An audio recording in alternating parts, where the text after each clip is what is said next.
Welcome to another episode of the Journey podcast. In today's episode, I'm sharing how yoga's ethical principles from the Eightfold Path from the Yoga Sutras can transform your leadership and improve your relationship with your team and colleagues. I hope you enjoy this episode.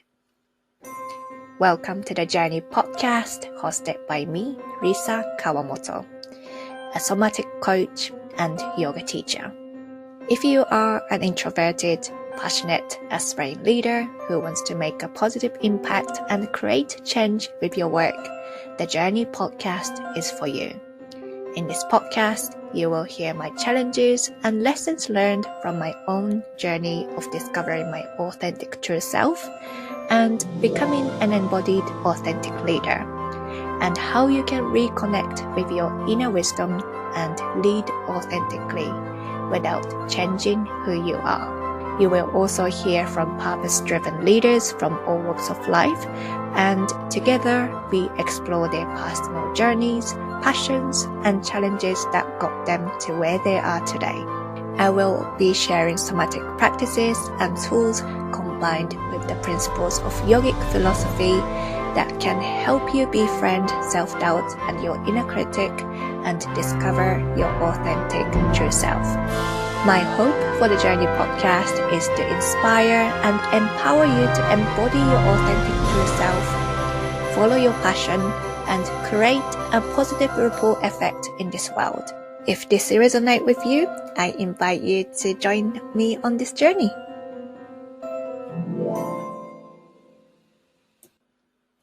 Hi everyone, welcome back to another episode of the Journey podcast. I am really excited to share all about yoga's ethical principles with you today, which I also practice daily in my personal life, also at work, and also in my business. And this might be slightly controversial, but if you are an aspiring or new leader, I truly believe that you don't necessarily need to go onto a leadership development program. I really encourage you to practice what I'm about to share with you instead, and I promise you will become an embodied, authentic, and effective leader. So just a bit of context and also what inspired me to share this with you today. So last year, I had an opportunity to manage and lead a small team in my day job. If you are new to my world, I have a day job in addition to running my own business. So I was always interested in leadership, but I had no management or leadership experience in a corporate setting prior to this. And I also had no formal training on management or leadership. I had no degree in management or any, I don't have a degree at all, to be honest. But what really helped me navigate through the management and leadership challenges was these yogic ethical principles from the Eightfold Path, which is called in Sanskrit Ashtanga Yoga, from the Yoga Sutras of Patanjali. So if you're new to yoga philosophy, the first two tenets of the Eightfold Path of yoga are called Yamas, which focus on our interaction with others. And the second tenet of the path of yoga is called Niyamas, which focus on our inner world and relationship with self. And the beautiful thing about practicing yamas and niyamas is that you can apply this to different areas of your life. So I used to teach my students and clients in my Ayurveda online program about how yamas can be directly applied to how we can live more sustainable lives on a daily basis. But as much as I love talking about living a more sustainable life, this episode is not about sustainability. In this episode, I'll be showing how you can apply Yamas in the context of leadership and the workplace. But before I start, what is yoga? I just wanted to start from here because firstly, I would like to acknowledge that yoga originated from ancient India and it has been practiced over 5,000 years. And for me, I am really passionate about sharing this ancient wisdom to my students and clients and my podcast listeners in the best way I can. And I also want to honor all my yoga teachers, the past and the present. So in the West, yoga has been promoted mainly as a physical exercise. However, yoga is much more than just a physical exercise. Yoga is a way of life and it's a union with the true self and it's your self-expression. So my wish for everyone is to live yoga rather than do yoga as a physical practice.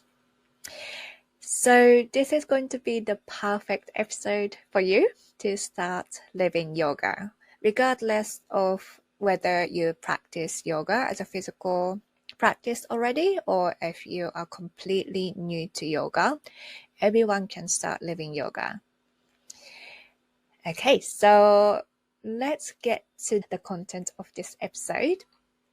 So, as I mentioned earlier, the first tenet of the Eightfold Path of Yoga is called Yamas, which focus on our interaction with others. There are 5 Yamas, and I will go through each one and how you can apply each Yama in the context of leadership and the workplace. I will also be sharing some journaling prompts as well, so you can reflect on each Yama as you listen to this episode, or you can do that after listening to this episode. I will make sure I put these journaling prompts in the show notes for you.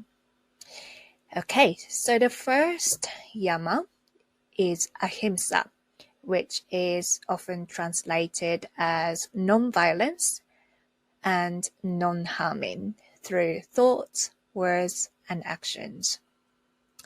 So Ahimsa is essentially means choosing to act with kindness and consideration and respect. Ahimsa guides us to live together without causing harm to others and ourselves. And Ahimsa is really the core of ethical living, the foundation of all other yamas. And in the context of leadership and the workplace, we can practice Ahimsa by behaving in a way that minimizes harm or injustice, and by creating an equitable and inclusive work environment. But it also means not punishing yourself or self-criticizing when you have caused harm as well, but instead consider how you can repair and respond with kindness and compassion. Okay, so I'm gonna share a couple of journaling prompts so you can reflect on Ahimsa. So the first one is, can you recognize violence and harm through your thoughts, words, and actions? Can you recognize violence and harm through your thoughts, words, and actions? And the second one is, how can you be more thoughtful and inclusive towards those you work with? How can you be more thoughtful and inclusive towards those you work with? Okay, let's move on to the second Yama, which is Satya, which often translated as truthfulness, speak your truth. So Satya is the practice of being truthful to yourself and others. So how many of us try to change who we are in order to progress in our careers or in the hope of being recognized, seen, and heard? Or how often do we promise things to others and ourselves and not do it? And I have to admit that I'm guilty of this one. So in the context of leadership and the workplace, we can practice Satya by bringing our authentic true self to the workplace every single day. This means being truthful about what you know and what you don't know, and walking your talk. But also remember that we need to practice Satya in ways that do not harm others as well. This means choosing words, actions, and behaviors that are kind, considerate, and beneficial to others without causing harm.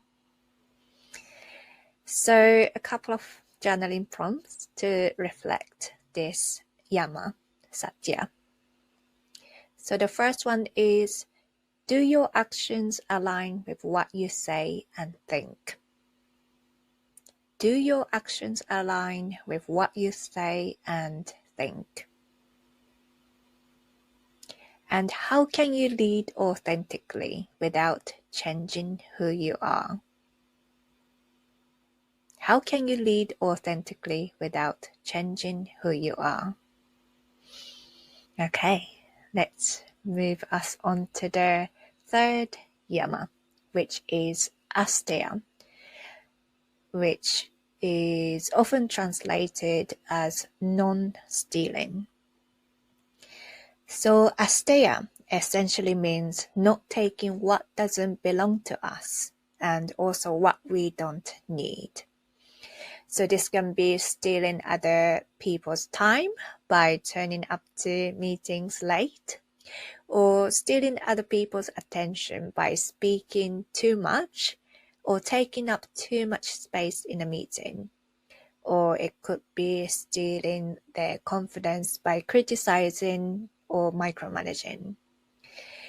It can also be thoughtlessly taking advantage of our privileges we may hold and taking more than we need.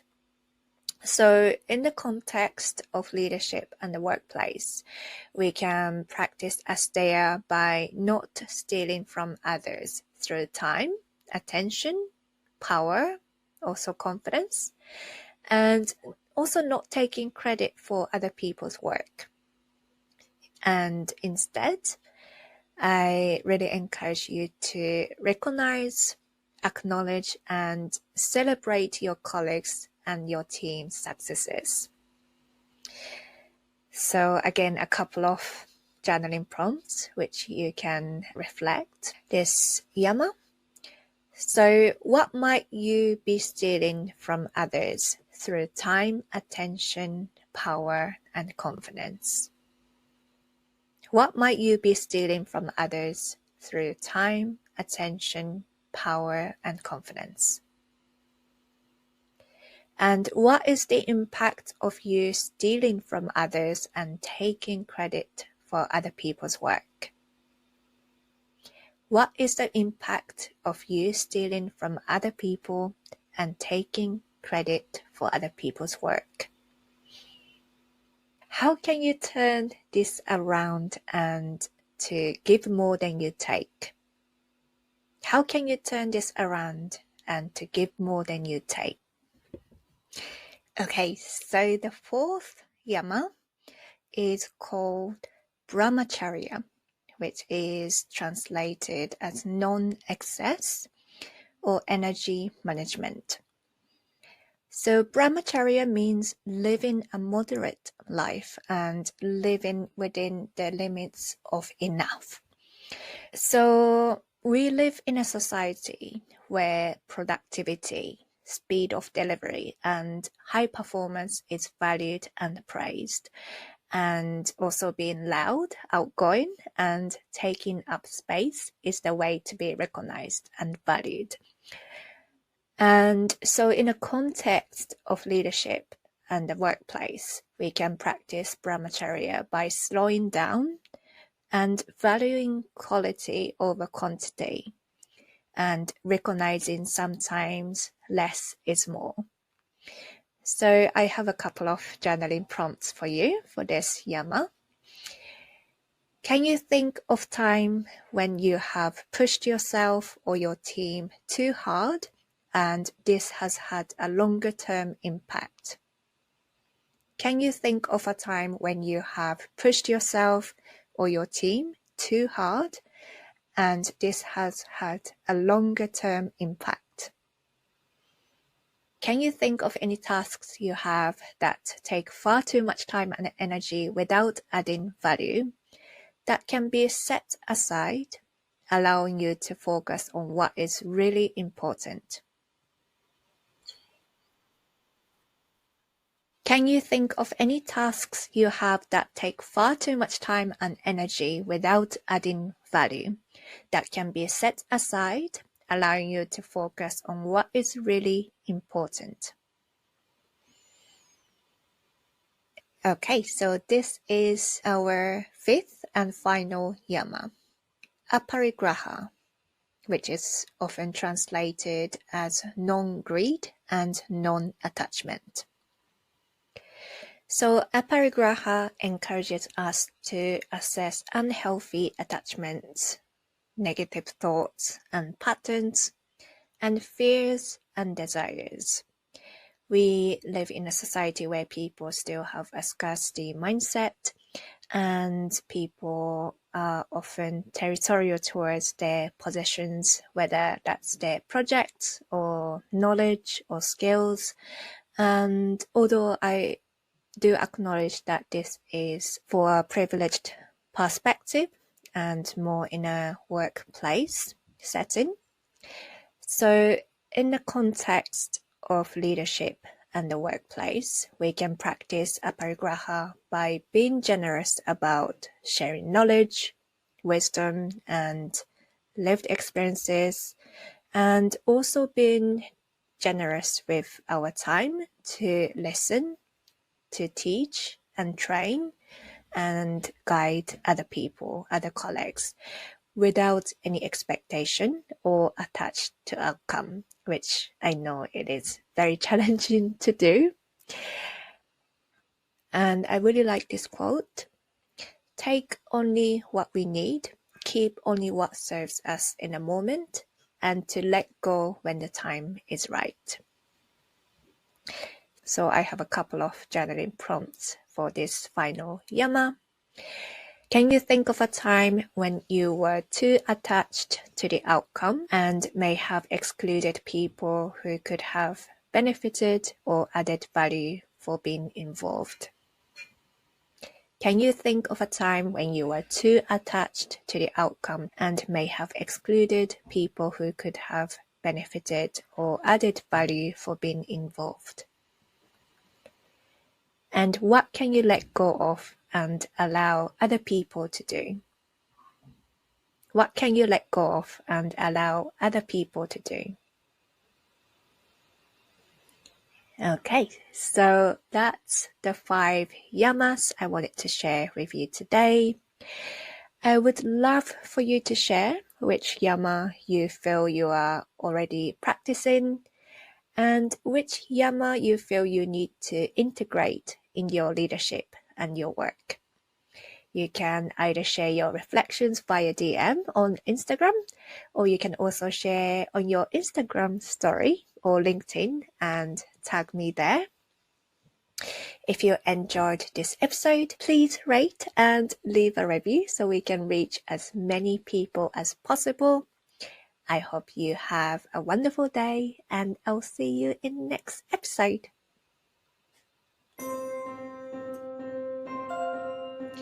If you are a purpose-driven, passionate, aspiring leader who wants to make a positive impact and create positive change with your work, but you find yourself constantly doubting yourself and battling with your inner critic, or perhaps you are struggling to progress into a leadership role, I would love to invite you to my one-to-one somatic coaching program, Embody Your Authentic Self.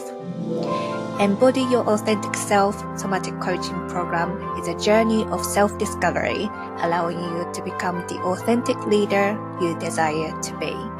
If this interests you, I'd love to hear from you. Go to risakawamoto.com/apply and complete your application form, and I will get back to you within 24 hours to discuss next steps. Again, that's risakawamoto.com/apply. I look forward to hearing from you.